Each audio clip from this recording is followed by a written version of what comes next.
We are back with our 9 News medical expert, Dr. Kohli, to talk a little bit more about Sunday's horrific attack in Boulder.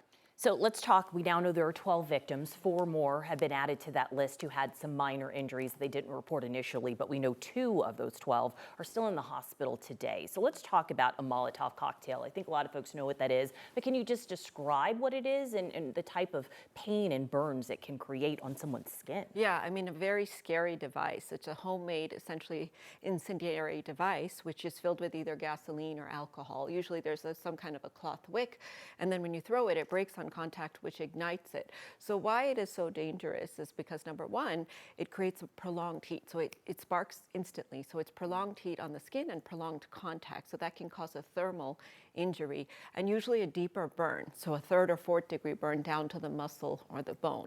The second, there's chemicals in it. So it can actually cause a chemical burn as well as the gasoline ignites, and that can cause toxicity as it gets into the body. Third, there's inhalation injury. So when you're inhaling something that's a chemical that's burning, that can actually burn your lungs as well.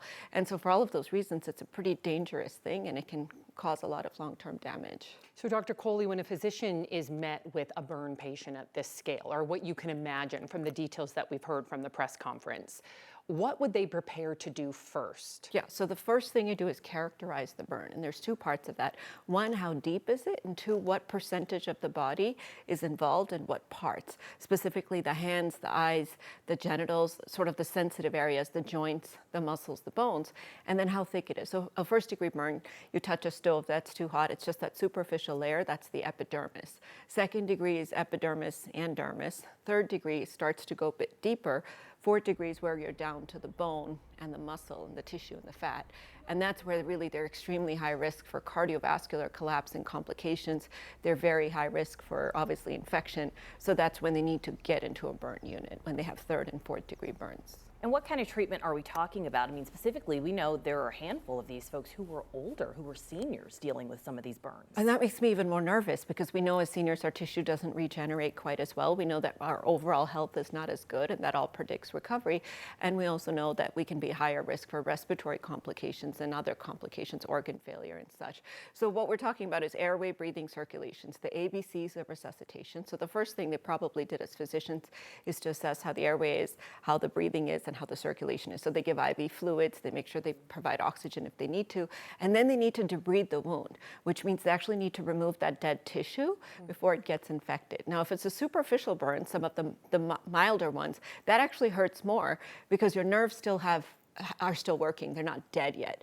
So that's actually more painful than the deeper burns where the nerves are burned off. So essentially your skin has completely gone numb, that tissue is totally dead. And then sometimes in the first few days after they, of course, make sure you're not getting infected or anything, put you in a burn unit, isolate you so that no one exposes you to infection, they actually do a skin graft, which is they take like a potato peeler, take healthy skin tissue from somewhere else and almost use that as a bandage on the burned area to try to help it regenerate and heal because it's such a deep burn that it won't heal on its own. So you had mentioned skin grafting, a number of different ways to treat the burns, and the severity obviously has definitely the variable is the main play here. But what would happen if what would the longest recovery be? Years. Years. Yeah, so we're talking honestly, obviously the first few days where you stabilize and make sure that they're alive. Then you have dealing with wound dressings because this is an open wound, so it can take months to heal.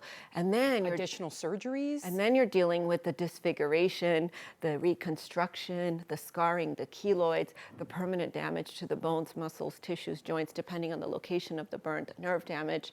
Again, if it's in a sensitive area like the face, the hands, you may never recover your functions. You'll have to do physical therapy, not to mention the mental health effects and the PTSD that comes from this type of an experience. So I feel like those 12 people, whether their injuries are minor or severe, their lives are forever altered in a way that they're never going to be the same again. And the masses of people who witnessed that, who stepped in to help, those bystanders. I mean, I would assume that you would recommend that they get some, just emotional advice, reach out for help, because there's a lot of folks who are in pain tonight, just not those with the physical injuries. It's totally true. I mean, even me, myself, as a physician, having seen this, the idea of somebody burning alive and watching the burn, and then when you use this kind of a device, it sticks to the clothes, so the burn becomes even more prolonged. I mean, you're just watching somebody writhing in agony. It's disturbing on so many levels. Dr. Kohli, thank you so much for your insight and just kind of making us understand, right? Like just a little more Severity. clear. Yeah. Lots of layers. Dr. Kohli, thank you. Incredible.